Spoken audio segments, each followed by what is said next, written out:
Di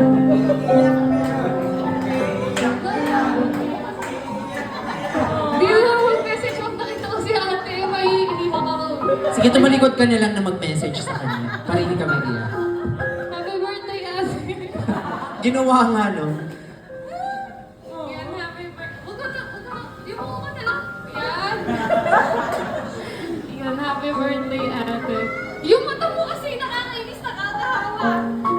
Kasi pati ka yan. Ganyan lang. Yan, happy birthday, ate. Maraming salamat sa lahat ng effort. Sa lahat. Ay, di ba? Yan. Seryoso na nga. Ay, ka. Happy birthday, ate. Hala! Hala! Hindi ka alam sa'yo. Joke na siya ba? Uy, mag-happy birthday na ako. Yan, happy birthday, ate. Ano? Basta ano yun, happy birthday mo. Alam mo na siya. Ano, happy birthday kasi, alam mo na yun, sa lahat ng effort, since ikaw lang naman yung nag-push na mag-aral ako. Kasi ano, hindi niya ako naniniwala sa education, di ba? Tapos, simula nung nagkaroon naman ng SIT, ikaw yung naging ko libangan kasi pumunta ako sa Sibela tapos pinasyal mo, wala, sobrang kita ko yung effort mo tapos, hay! Bakit kasi may ganito? Nakakainis!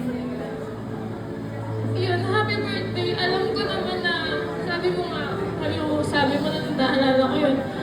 Bakit nangyayari yung ganitong bagay sa akin? Tapos sabi ko, okay lang yan, te.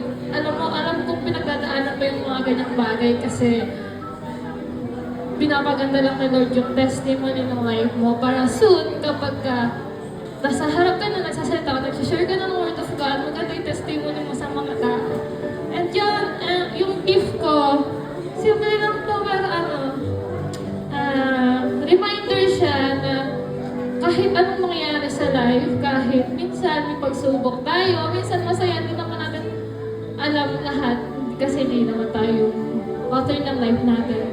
Pero kahit anong mangyari, reminder to, simple reminder lang na magtiwala ka kay Lord. Trust God. Sabi nga sa Proverbs 4:3, verse 5 to 6, trust in the Lord. So yun, magtiwala ka lang kay Lord kahit na ang daming mong struggles. Alam ko naman yung katulad ngayon.